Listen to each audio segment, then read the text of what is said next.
शांति शांति। ओम सहना भवतु सहनौ भुनक्तु सह वीर्यं करवावहै तेजस्विनावधीतमस्तु मा विद्विषावहै। ओम शांति शांति शांति। ओम श्री गुरुभ्यो नमः। ओम नारायण नारायण नारायण नारायण।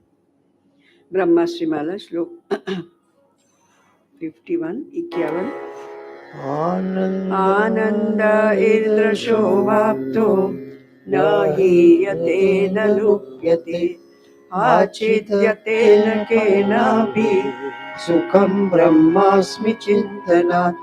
भूमेरनक्षत्रये क्षुद्रः क्षुब्धः क्षारश्च सागरः हृदयस्तु मे विपर्यस्तः सुखं ब्रह्मास्मि भावना।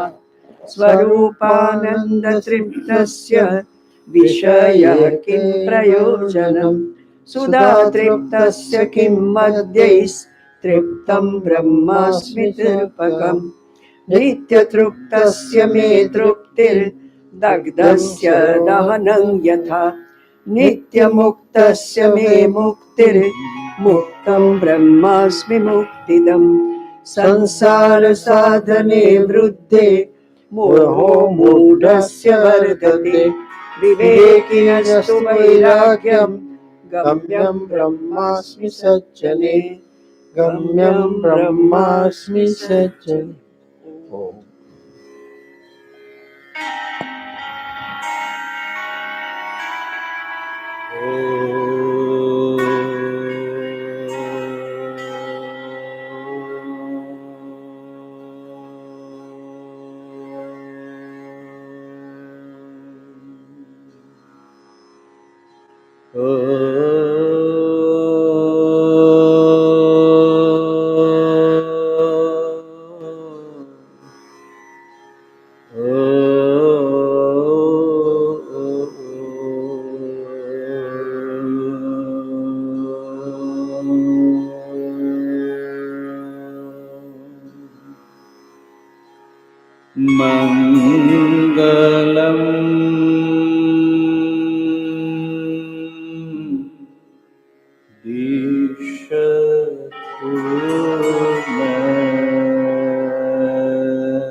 मंगलम देशतु मे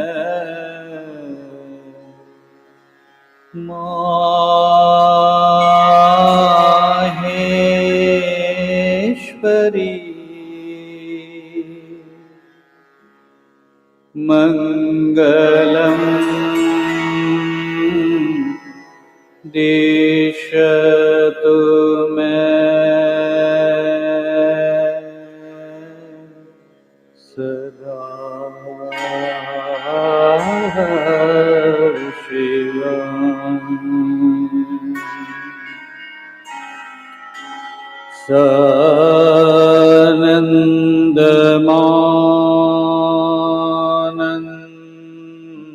सानन्दमानन्दवने वसन्तम्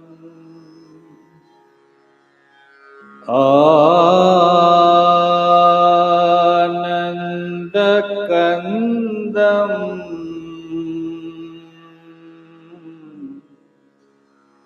हतपात्रवृन्दम्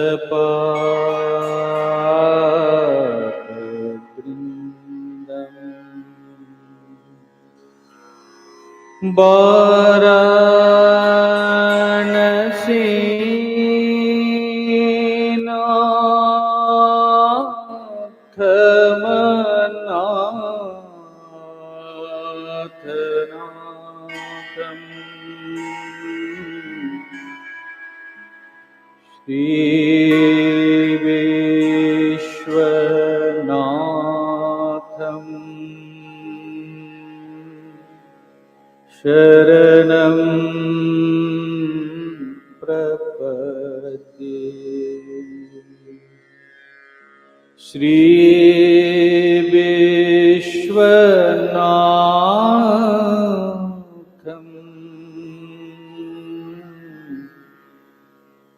शरणं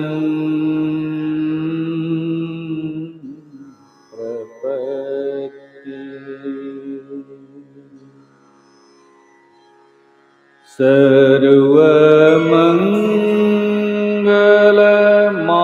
सर्वमङ्गलमाङ्गल्ये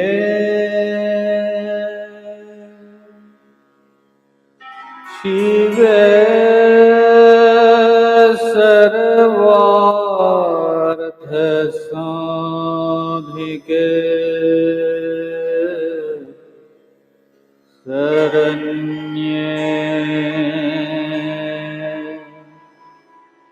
शरण्ये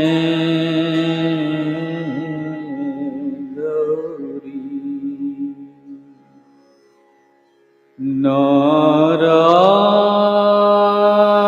नारायणी नमोस्तुते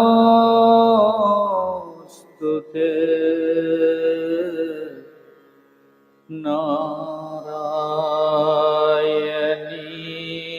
नमोस्तुते।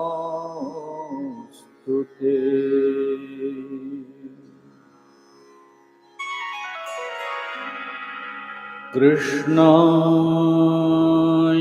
वासुदेवाय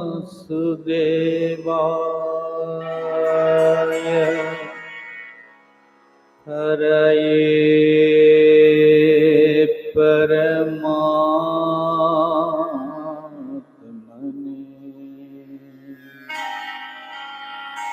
प्रणतक्लेशनाशाय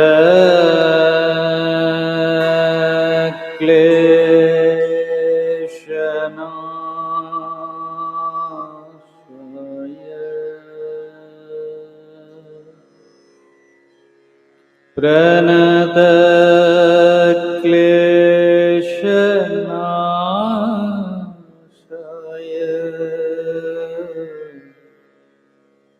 गोविन्दाय नमोस्तुते।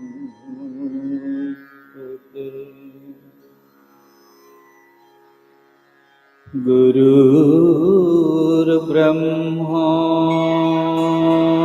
गुरुर्विष्णु गुरुर्देवो महेश्वर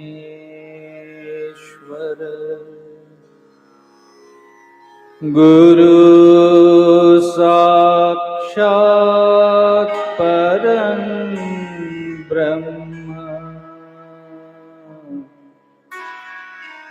तस्मै श्री गुरवे नमः। तस्मै श्री गुरवे नमः।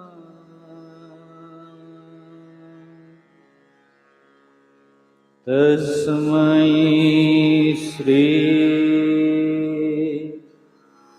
गुरवे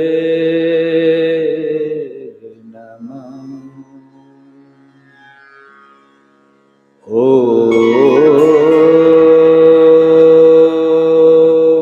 शान्ति शान्ति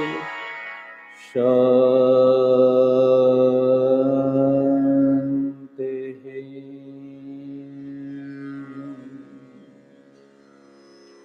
हरिओम हरिओम हरिओम। भगवत भक्तजन आराध्य के चरणों में कोटिश बंधन प्रणाम। वैदिक दर्श शांति के ऊपर विचार का सुअवसर परमात्मा ने प्रदान किया। उस धन्यता का अनुभव करते हुए आइए आज के विचार पर हम प्रवेश करते हैं। सर्वप्रथम शांति मंत्र का समवेत पाठ करेंगे। ओम आप्यायन्तु ममंगानि वाक्प्राणश्चक्षुः श्रोत्रमथो बलमिन्द्रियाणि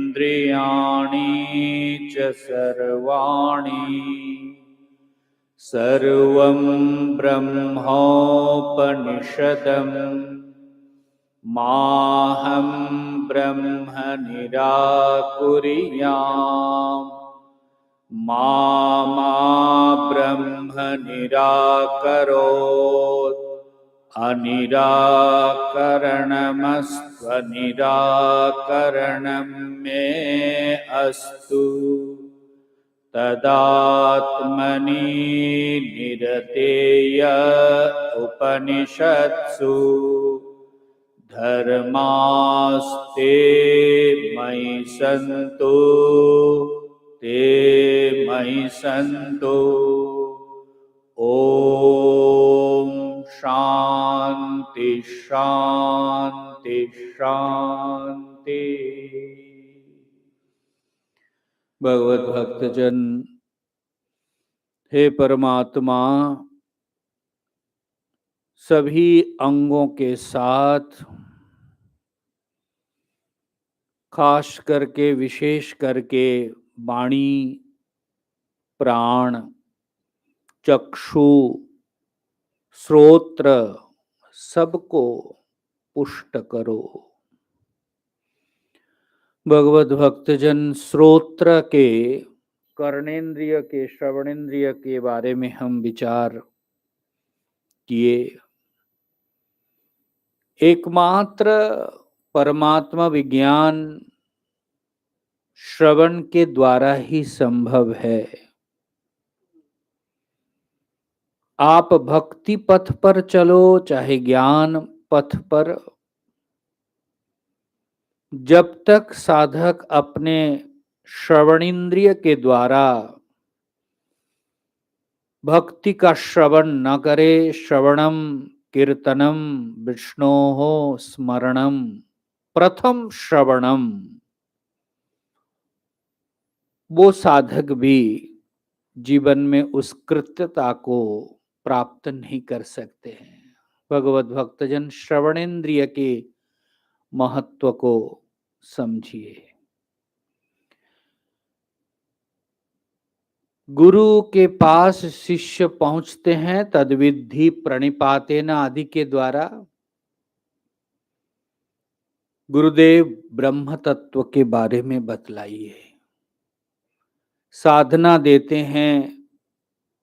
गुरु जब समझते हैं कि ये योग्य है, अनुकूल है, तैयार है शिष्य, तब उनको तत्वमसि का उपदेश देते हैं।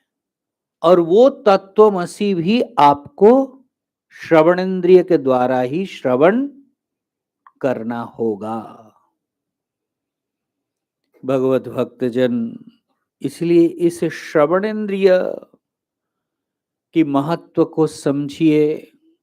तद विज्ञानार्थम, उपनिषद श्रुति कहती है, तद विज्ञानार्थम स गुरुमेव अभिगच्छेत श्रोत्रियम ब्रह्मनिष्ठ। श्रोत्रियम मीन्स क्या? जो सुन करके याद कर लिया। जिन्होंने सुन करके, महाराज अभी तो हमारे सामने लिखित रूप से, परंतु उस समय गुरुचारण अनुच्चारण पूर्वक गुरुदेव उच्चारण किया और शिष्य ने हृदयस्थ कर लिया। अब बताओ कैसे कर्णेंद्रिय को, श्रवणेंद्रिय को तैयार रखता है, करता है।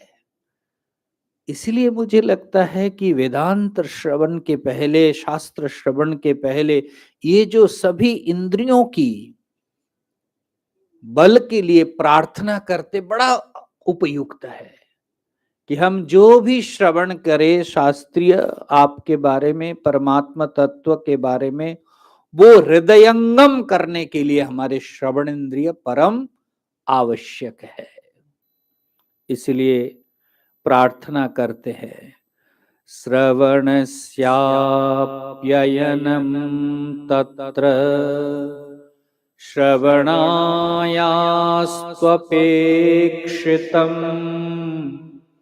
तत्प्यार्थ्यते च श्रोत्रम् आप्यायन्तु आप्ययनम्। बताओ, इसलिए श्रवणस्य, इस श्रोत्रेंद्रिय को, श्रवणेंद्रिय को आप पुष्ट करो। प्रार्थना कर रहे हैं, किस लिए आप पुष्ट करो? श्रवणार्थस्य, श्रवण के लिए, शास्त्रीय श्रवण के लिए। इसलिए हे परमात्मा, श्रोत्र इंद्रियों को आप आप्यायन्तु, परिपुष्ट करो। भगवत भक्तजन, साक्षात्कार, वेदांत में जो साक्षात्कार है वो भी महाराज श्रवण मनन निधिध्यासन से करते करते खुद को जब तैयार कर लेते हैं और गुरु ज्यों ही बताया तत्वमसि, और उनके हृदय में वो प्रकट हुए अहम ब्रह्मास्मि। इसलिए इस श्रवण इंद्रिय को हमने क्या उपयोग में ले रहे हैं, ख्याल करना चाहिए। निंदा नहीं, संसार के शब्दों के साथ जरूर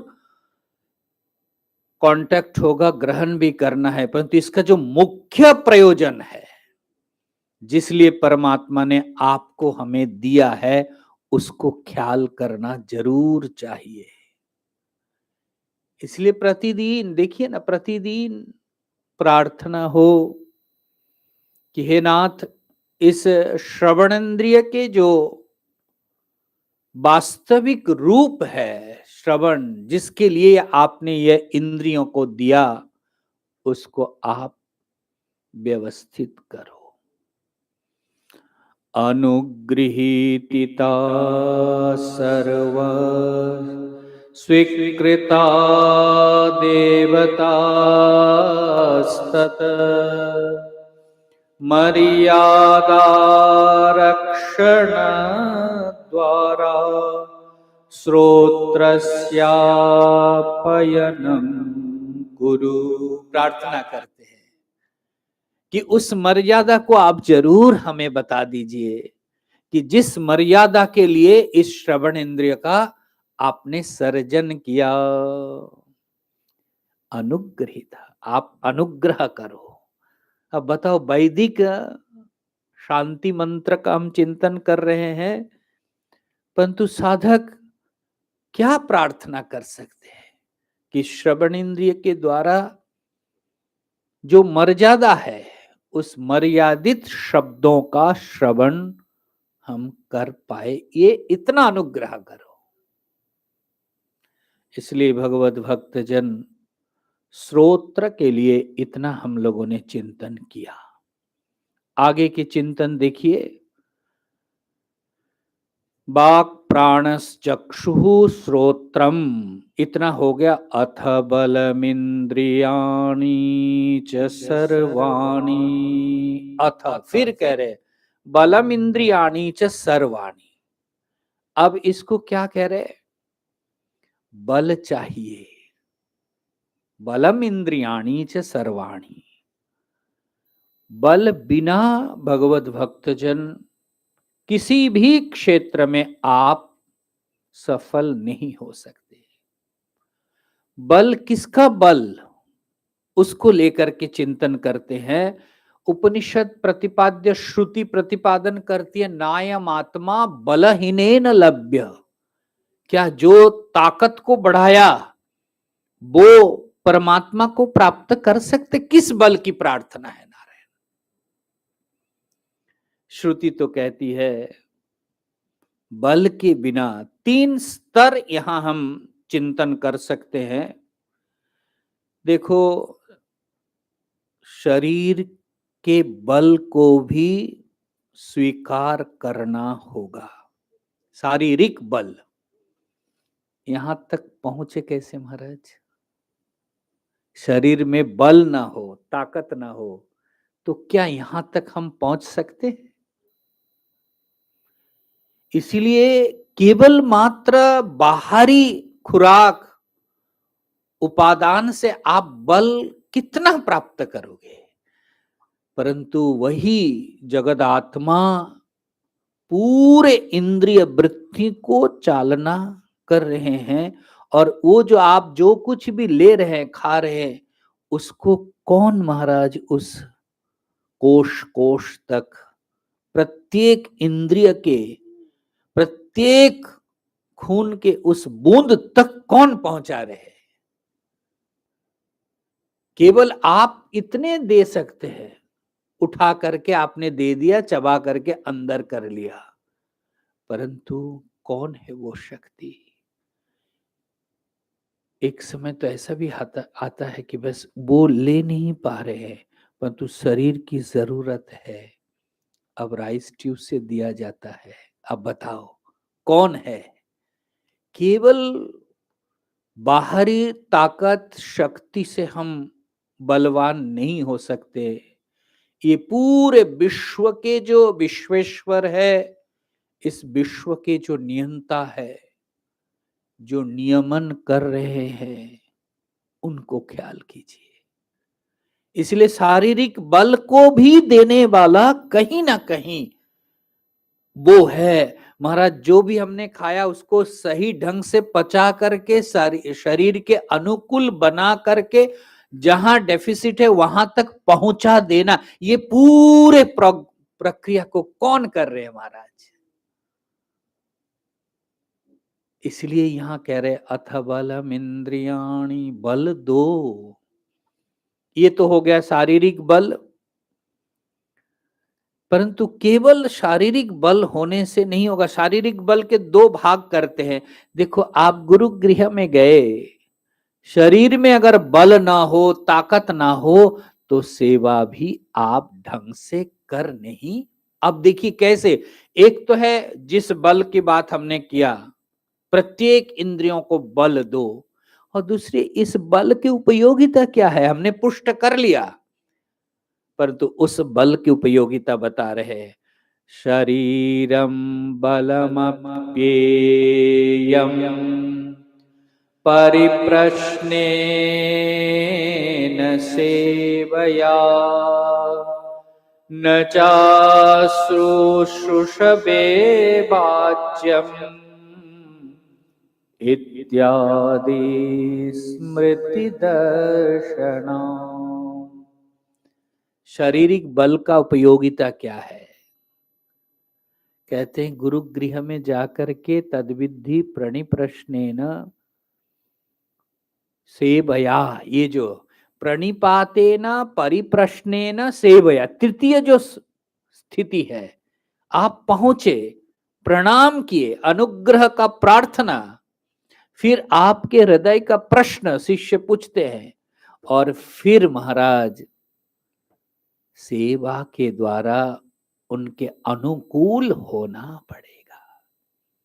नहीं तो ये विद्या तत्व, परमात्मा रहस्य को कोई नहीं बताता महाराज। देवर्षि नारद के जीवन में भी देखो, सेवा के बिना वो मिला नहीं महाराज। वो तो पूरे घटनाओं को हम बहुत ढंग से देखते हैं, संतों का आगमन, सेवा के रूप में नियुक्त होना, परंतु वो जो संतों के प्राण के अंदर वो जो स्थान बनाया किससे?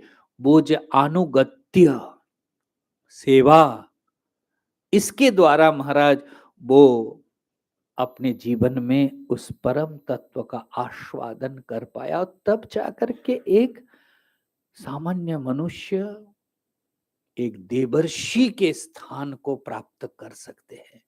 तो देखो, प्राथमिक प्रारंभ में सेवा ही तो उनके जीवन में मुख्य था, और इसीलिए कहते हैं द्वार माहुर महत सेवा विमुक्ते रीति स्मृत।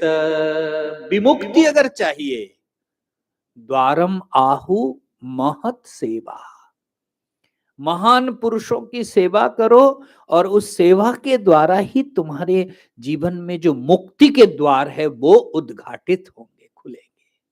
अब देखिए, बल ना हो, ताकत ना हो, तो कैसे आप सेवा करोगे? इसलिए भगवत भक्तजन जीवन के प्रत्येक स्तर को बहुत अच्छी तरह से समझना चाहिए। प्रार्थना कर रहे हैं कि बल मिले, बल हो, परंतु ये बल किस लिए, उपयोगिता क्या है? क्योंकि यही मुक्ति का द्वार है। शरीर बलहीनस्तु स्वसेवाम कारयिष्यति। बताओ क्या बता रहे? अगर शरीर में बल ना हो तो आप खुद कहां सेवा करोगे? आप सेवा लोगे, ऐसा परिस्थिति है ना। इसीलिए महाराज, शारीरम बल महत सेवा मुक्ति द्वारम, परंतु वो बल अगर ना हो, हम सेवा के बदले हम सेवा लेना प्रारंभ कर देते हैं। मुझे याद है, मुझे नाम लेने में कोई कष्ट नहीं है, आनंद के साथ। यहाँ वो माँ आती थी ना, सरस्वती माँ, प्रतिदिन उनका नित्य ये, और इसी कुर्सी में बैठ करके इतना ये, तो प्रतिदिन जा करके स्वामी जी क्या क्या लाऊं, क्या सेवा? अरे महाराज, माँ सब कुछ है, सब कुछ नहीं, आप बोलिए। तो मैं पहले ये क्या नहीं बोले, स्वामी जी मैं अपने स्वार्थ के लिए ही बोलती हूँ। क्या स्वार्थ है?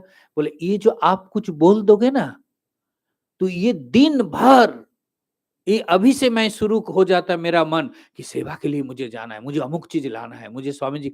आप बताओ, मैं तो कभी सोचा ही नहीं था। और सामान्य चीज वो क्या ये करते थे, जैसे कपड़े का रंग चाहिए, सुई धागा चाहिए, अब देखो छोटी छोटी चीज है, परंतु वो दिन भर वाली ये जो संतों ने आदेश कर दिया कि ये ले आना, तो मैं अब महाराज सुबह से ये यहीं से निकल के फिर मेरा यही दिमाग में कि उनकी सेवा के लिए मुझे ये ले जाना है। ले बोले ये एक बहुत बड़ा प्रेरणा है कि प्रेमपुरी तक दूसरे दिन हम पहुंच गए। ये संतों की आशीर्वाद है और सेवा की। आप बताओ, उनकी मैं तो कभी इस दृष्टि से सोचा ही नहीं गिरीश भाई, कभी नहीं सोचा। आप देखो सत्संग के द्वारा उनके अंदर कैसे एक प्रेरणा मैंने देखा कि देखो, हम कहते हैं, बोलते हैं, परंतु उन्होंने जीवन में कैसे एक व्रत को धारण कर लिया। कि आप बोलिए, मैंने बोला माँ तुम तो चल नहीं पाती और उनको 5 माला चढ़ना पड़ता था। बोले माँ छोड़ो आप। बोले नहीं नहीं, किस बल से मैं चढ़ूं, किस बल से मैं उतरूं, ये बल है, बाकी वहां जो बल है महाराज कोई नहीं। ऐसे खुद हमको कहा। आज मैं प्रातःकाल यही बल के लिए प्रार्थना करते, उनकी बात याद है कि देखो कैसे वो व्यक्ति, आज जब हम बलम इंद्रियाणी प्रार्थना कर रहे हैं, और वो किस बल के लिए, कि बस महाराज आने की एक सूत्र चाहिए, ये सेवा के एक भाव है कि यही ताकत दे करके बलपूर्वक मुझे यहां तक ले आते। बोले जब प्रेमपुरी पहुंच जाती हूँ टैक्सी, बस मुझे लगता हाँ आज की सेवा स्वीकार कर लिया। अब बताओ, एक सामान्य हम बोल सकते, लेकिन कैसे उनके हृदय में ये भाव का जागरण हुआ। तो इसलिए भगवत भक्तजन जीवन में इंद्रिय बल की आवश्यकता है। अगर सेवा परायण हो तो वो भी ब्रह्म प्राप्ति के साधन है, मुक्ति के सोपान है। और यही बल महाराज, दूसरे बल देखो, सारे ऐषणाओं को त्याग करके ब्रह्म चिंतन में आपको बैठना है। तो ये किस बल से आप त्याग करोगे महाराज? ये जो कामना, पुत्र ऐषणा, वित्त ऐषणा, लोक ऐषणा वेदांत में कहते ना, तो ये ऐषणाओं को त्याग करने के लिए क्या चाहिए? आपके अंदर एक ऐसा बल हो। नहीं, देखिए ना, ऐषणात्रय का आप जो यहां आ रहे हैं, कितने सारे प्रतिबंधक को धक्का देकर के ही ना आ रहे हैं, कितने सारे बाधाएं, एक तो शारीरिक है, सांसारिक है, कितने कर्तव्यों के बोझ से हम चल रहे हैं। अब वो सबको हटा करके आप आ रहे, तो महाराज वो किस बल से आप यहां पहुंचे हैं, ख्याल कर, उसको हम कभी कदर ही नहीं देते। कौन सा बल है जो मुझे धक्का दे करके यहां ला रहे हैं? सारे को नहीं, अभी बाद में होगा, देखा जाएगा, छोड़ो। ये कौन सा ताकत है, बल है, जिसके सहारे आप सारे प्रतिबंधक को दूर करके यहां तक पहुंच रहे हैं? और साधक जब निश्चित कर देते हैं अपने कामना वासनाओं को परित्याग करने में, वो प्रार्थना करते हैं, तब उस व्यक्तित्व में, उस जीवन में कौन सा वो ताकत है? बलमिंद्रियाणि च सर्वाणि, वो जो हृदय में वो बल दो कि कोई भी प्रतिबंधक हो आए, उसको मैं अनायास पार कर सकता हूं। अब बताओ कितने प्रतिबंधक है हमारे जीवन में नारायण। इसीलिए तो प्रार्थना करते हैं कि जीवन में, हृदय में वो बल दो। अर्जुन को याद करो, तक तो तिष्ठ परंतप, कैसे वो युद्ध क्षेत्र में युद्ध नहीं न करने का निश्चय लेकर के गांडीव धनुष बाण को त्याग कर दिया, परंतु उद्बुद्ध कौन किया? परमात्मा। केवल वाणी से वो परमात्मा उस हिसाब से देखो तो एक बात है, परंतु वो जो खुद बल, तक तो तिष्ठ, भगवान क्या किसको बोल रहे हैं? तुम त्याग करो, छोड़ो तुम्हारी इस क्लिवता को, उत्तिष्ठ। तो ये कौन ताकत, किस ताकत से जो व्यक्ति बिल्कुल हिम्मत हार करके भिक्षा करके जिंदगी बिता दूंगा ऐसा निश्चय करके परमात्मा से प्रार्थना करते हैं, और वही फिर, क्या उनके पास बल की कमी थी? पाशुपत अस्त्र का विजय पाया था, भगवान शंकर से लड़ा, कितने ताकत, कौन सी ताकत की बात हो रही है? और वही अर्जुन रण क्षेत्र में ममत्व के कारण, अपनापन के कारण, सगा संबंधियों को देखने से बलहीन होकर के बैठ गए। इतना आसान नहीं है नारायण। इसीलिए अब उसको भगवान ने उसको झकझोरता कि छोड़ो, तख्त उत्तिष्ठ, ये क्लीबता मुझे पसंद नहीं है, छोड़ो। भगवान के उस उद्बुद्ध उद्बोधन से कैसे एक बल को वो प्राप्त करते, जो भगवान शंकर को हराया, विजय प्राप्त किया, वो आज इतना बलहीन, तो कौन सा बल उनके पास नहीं रहा? ये जो आत्मिक बल है, ये जो दृढ़ संकल्प शक्ति का बल है, यह जो करने के लिए एक जूझ करके निश्चय कर लेता है, ये जो संकल्प शक्ति है कि मैं करूंगा, मैं अमुक निश्चय किया तो उस पर हम बिल्कुल कर लूंगा। इसलिए भगवत भक्तजन, आत्मबल शारीरिक बल से भी बहुत गुना श्रेष्ठ है। मैंने स्वयं देखा, परम पूज्य स्वामी परमेश्वरानंद जी महाराज ब्रह्म मूर्ति, अंत तक महाराज किस बल से वो जीते थे। उनके वो बीमारी, कैंसर हो गया था जंघे पर, कोई डॉक्टर चिकित्सा नहीं, और वो आयुर्वेदिक कुछ लेते थे, तो पूरा मैंने जिस दिन देखा, तो ये पूरे हाथ महाराज पूरा घुस जाएगा, इतना बड़ा एक छेद।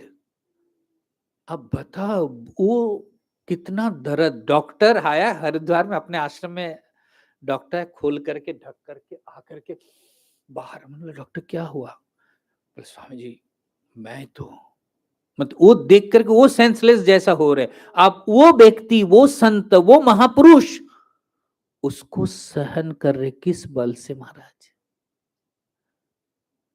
कभी भी जाकर भी स्वामी जी दर्द है। हाँ, वो तो अभी फैलाएगा ना, उसको उसका घर चाहिए भई, बड़ा मकान चाहिए। अब बताओ किस रूप से वो चिंतन करके बैठे हैं। मैंने उनको भई उनके पास चित्त प्रकाश जी महाराज से जो मैंने बोला क्या हुआ कुछ? बोले अरे बोलो मत भई। हमने बोला कल मैं आता हूँ। देखता हूँ कि रात को 11:30 बजे वो कुर्सी को छेद किया, प्लास्टिक की कुर्सी उसके ऊपर बैठे और आयुर्वेद में कुछ धुना वगैरह जला करके नीचे रखा और उसका धुआं जो है उनको सेंक दे रहे हैं। मतलब असहनीय पीड़ा होगी तो कोई भी। तो मैंने दूर से देखा खिड़की से, हमने बोला ये क्या हो रहा है? जब बाहर आए बोला बोलो मत। चित्त प्रकाश जी रो रहे। हमने बोला, क्यों क्या हुआ? बोले वो कीड़ा। अब महाराज जी उस कीड़े से बात कर रहे हैं कि अरे तू इधर उधर जाएगा तो मर जाएगा। वो उनको उठा करके अब बताओ ये क्या है, किस भाव से किस दृष्टि से आप विचार करोगे? खुद देखा हमने, संतों के जीवन में बहुत पढ़ा, परंतु जब देखा कि आज भी वो तत्व वो मौजूद है और हमने खुद देखा 3 दिन पहले तक वो ये गीता जी के भाष्य चिंतन करते थे, पढ़ाते थे। कोई भी आए ना किसी को पता ही नहीं लगता था जब तक ना कोई बोले कि ये स्वामी जी बीमार है। ऐसे प्रसन्नता के साथ वो जिंदगी जीते थे। अब बताओ क्या बल है महाराज। नित्यानित्य वस्तु विवेक आदि बहुत कुछ हम बोलेंगे और हम एक्सप्लेन भी आपके सामने कर देंगे, परंतु जब कोई जीवित सत्ता अनुभूत पुरुष को देखते हैं तब लगता है कौन सा शक्ति कौन से ताकत से वो इस प्रकार अपने को चलाया महाराज। मैं उस समय बीमार थे तो मैंने बोला स्वामी जी मुझे तो जाना पड़ेगा, देखो कैसे प्रेरित कर। मैं कलकत्ता से उनसे मिलने के लिए आया, आकर के मैं स्वामी जी आशीर्वाद दीजिए मुझे यूएसए जाना है, तो ऐसे बोला हाँ जाओ। तो आकर के मैंने पूजन किया, माला आदि पहनाए, चंदन लगाए। तो मैंने बोला आशीर्वाद दीजिए स्वामी जी। बोला हाँ, विजयी भव, ऐसे बोला। तो मैंने इसको उठाया सुना तो मुझे लगा स्वामी जी विजयी भव बोला, आप विजयी किस दृष्टि से महाराज?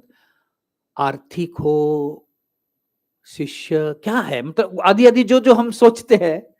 तो दूसरे दिन मुझे 10:30 बजे फ्लाइट है वहां से, दिल्ली, दिल्ली से मैं निकलू। मैं सुबह उठ करके स्नान, मेरे मन में वही था कि स्वामी जी ये दृष्टा ये आशीर्वाद दिया, अगर बोलते कि भगवान में मति हो, ईश्वर भक्ति हो। तो दूसरे दिन सुबह उठ करके मैंने गया, वो बैठे थे। बोला अच्छा तुम्हारा निकलने का समय हो गया, जाओ।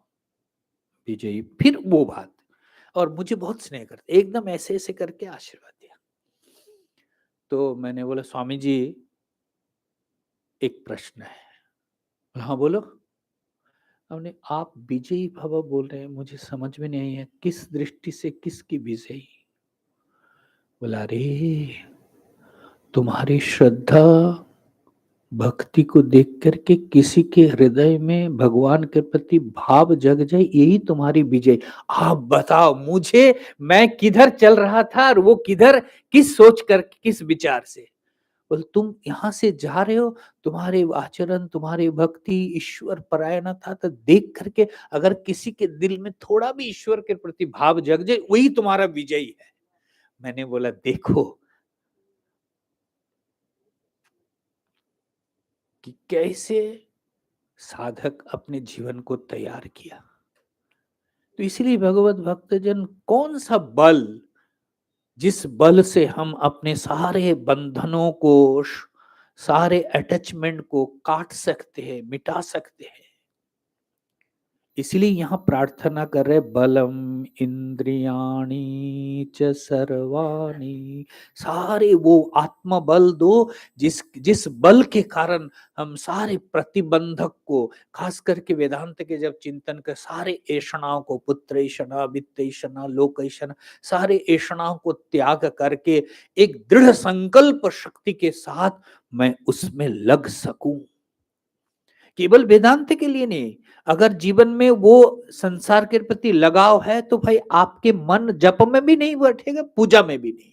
तो इस समय कम से कम एक शक्ति, एक बल प्रदान करो नाथ, कि हम सब कुछ छोड़ करके, और खास करके हम जैसे लोगों के लिए ये जो अनुभव हमने किया है, संसार से हमें क्या मिला, क्या हमें चाहिए था, क्या मिला, तो फिर ये सब अनुभवों को सजा करके और एक व्याकुलता के साथ प्रार्थना हो कि बहुत जो विचार किया, जो सोच करके संसार में प्रवेश किया, उस वो तो ठीक उसके विपरीत अनुभव ही हमारे पास संग्रह है, इकट्ठा है। क्या अभी भी उस संसार को ही देखना, पालन करना, संसार में ही लगे रहना, कि जाने के पूर्व मुहूर्त तक तुम्हें एक बार याद करना।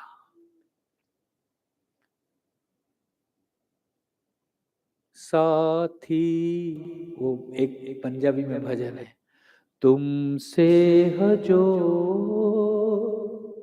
तुमसे हो जो, साथी तुमसे, तुमसे हजूर।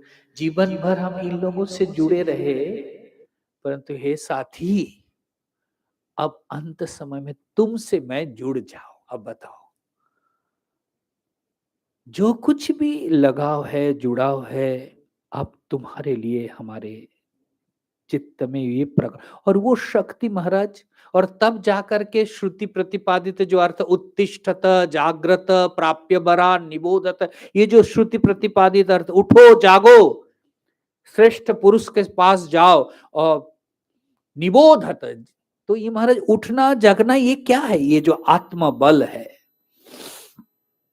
इसलिए नित्य प्रतिदिन यहाँ प्रार्थना है, बलमिंद्रियाणि च सर्वाणि। भगवत भक्तजन, समझ में थोड़ा थोड़ा आ रहा है कि इंद्रियां क्यों मिला हमें? भगवत भक्तजन, केवल भोग, आत्म तृप्ति में तथाकथित ये नहीं है। ये इंद्रियों के दाता इंद्रियां दिए इसलिए है कि सभी इंद्रियों के द्वारा आप उस पर ब्रह्म परमात्मा को, जो नित्य लीला विग्रह के रूप में, सर्व हृदय निवासिनी के रूप में विराजमान है, अंतर्यामी के रूप में विराजमान है, आवृत्य चक्षु के द्वारा उस अंतरस्थ परमात्मा का दर्शन हो, विज्ञान हो। भगवत भक्तजन, इसलिए इंद्रियों क्यों दिया है, यहां लिखते हैं, तच्च दत्तम भगवता तद्बोधाय दयालुना। क्यों दिया है? तच्च दत्तम, ये दत्त, ये इन्होंने इंद्रियों को दिया है, सद्बोधाय, सद वस्तु का बोध हो। सारे असद को अगर आप प्राप्त कर रहे, जान रहे, तो ये आपके जीवन के चरितार्थता नहीं है। स्पष्ट आचार्य लिखते हैं, तच्च दत्तम भगवता सद्बोधाय दयालुना, इंद्रियैस्तेन लब्ध्यभ्यो बोध इंद्रस्य धीमता। इंद्रिय के देवता इंद्र है महाराज, तो उनसे वो तत्व बोध हो, सद का बोध हो जाए, इसीलिए महाराज ये इंद्रिय आपको दिया गया है। ना ना ना, भोग के लिए दिया गया। ऐसा कोई अगर प्रश्न पूछे, ना ना ना, भोग के लिए। कहते हैं भोग के लिए दिया है, तो ये शांति पाठ में उसका क्या उपयोगिता है? तर्क को देखिए, कोई अगर बोले ना ना इंद्रिय दिए हैं उनको प्राप्त करने के लिए, गलत है भाई। इंद्रिय दिए शब्द स्पर्श रूप रस गंध, इसको भोगो जितना हो सके। बोला अच्छा तुम प्रार्थना करने बैठे हो ना, बलमिंद्रियाणि च सर्वाणि, तो ये प्रार्थना में, वेदांत प्रार्थना में वो भोग का विचार कैसे आ सकता है। इसलिए इंद्रियों की सही यथार्थ क्यों दिया परमात्मा ने, सद्बोधाय, परमात्मा तत्व का प्रबोधन हो, बोधन हो, ज्ञान हो। इसलिए इतना तो निश्चित है महाराज, भोगार्थम नहीं बदत्या, ये भोग के लिए नहीं। हाँ भोग मतलब क्या है, इस शरीर के रक्षा के लिए जितना जरूरी है उतना जरूर लेना है। लेकिन आप जिंदगी के लिए जीते हैं, खाते हैं कि खाने के लिए जीते, दोनों स्टेटमेंट अलग हो जाएगा ना। अगर आप जीने के लिए खाते हैं तो जितना जरूरी है महाराज। और मुझे देखो ना, हम शास्त्र आदि में चिंतन करते, पुराणों में कितने दृष्टांत है।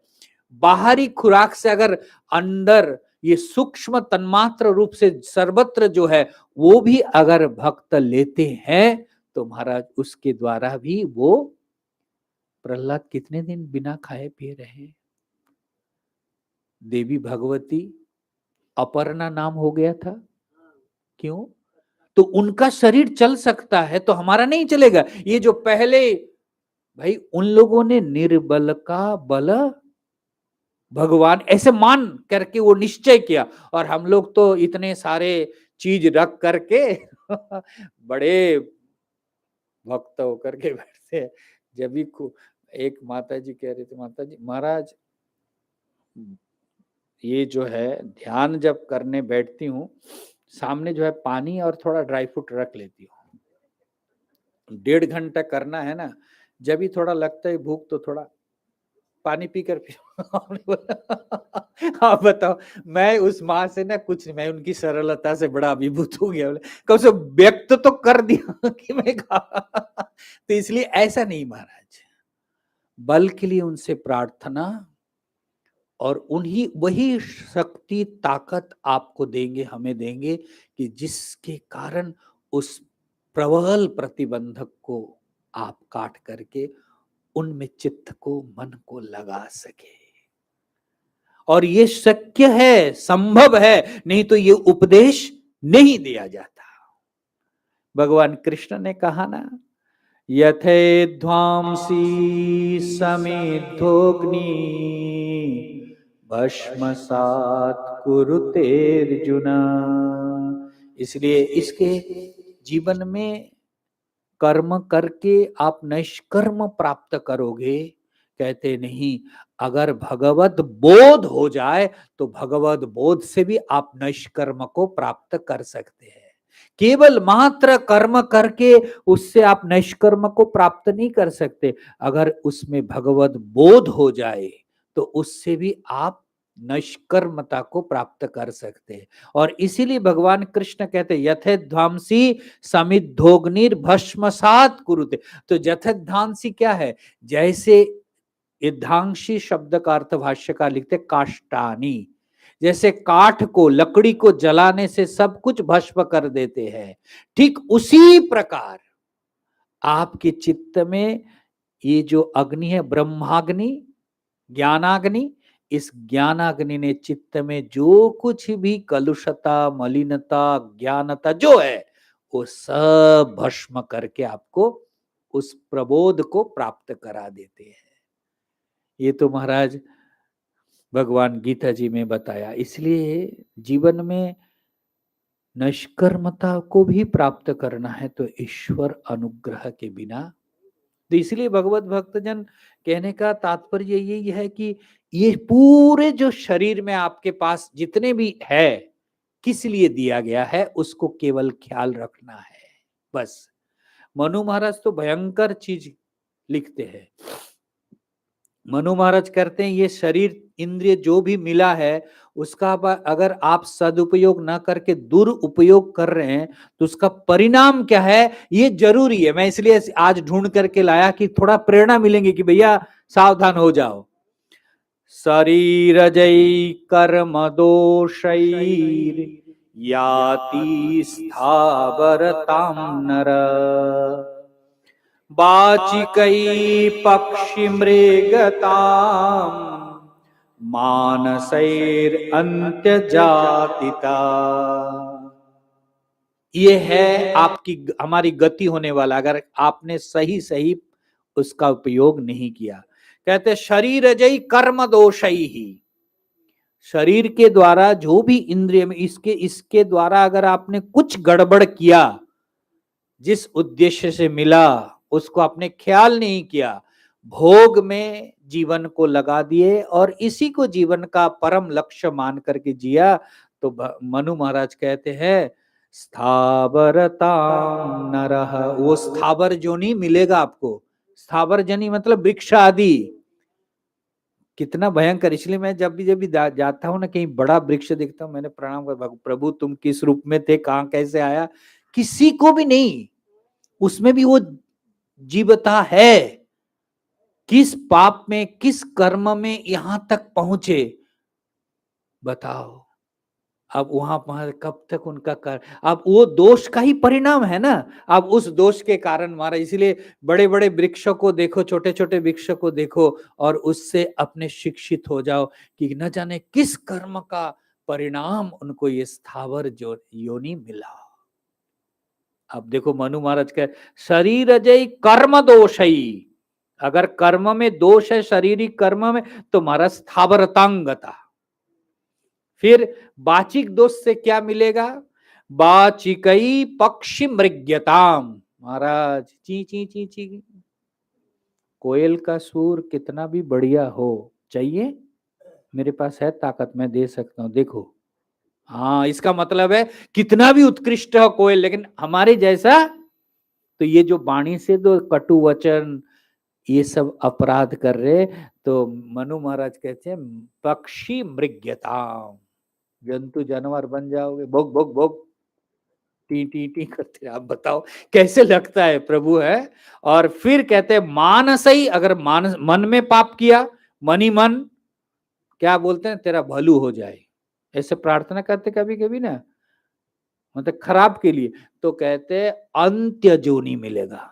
ये चांडाल आदि योनि जो है अंत्य जोनि, अंतज, तो इस अंत्य जोनि में जन्म लेना पड़ेगा।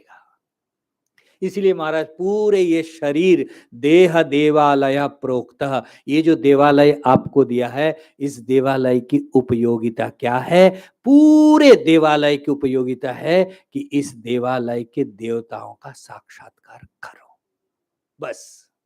इसलिए भगवत भक्तजन, एक सेठ जी बैठे थे और उनके बहुत सारे सेवक है, नौकर है। अब ठंडी के समय है महाराज, जनवरी, और ठिठुरता हुआ वो आग सेक रहे, कौन, सेवक। और सेठ जी बाहर आकर देखते, बाबा इतना ठंडा, चारों तरफ कोहरा अंधेरा, और वो महाराज ऐसे आग से सेक रहे। दया आई तो एक कीमती चद्दर उनको दिया, लो इसको ओढ़ो।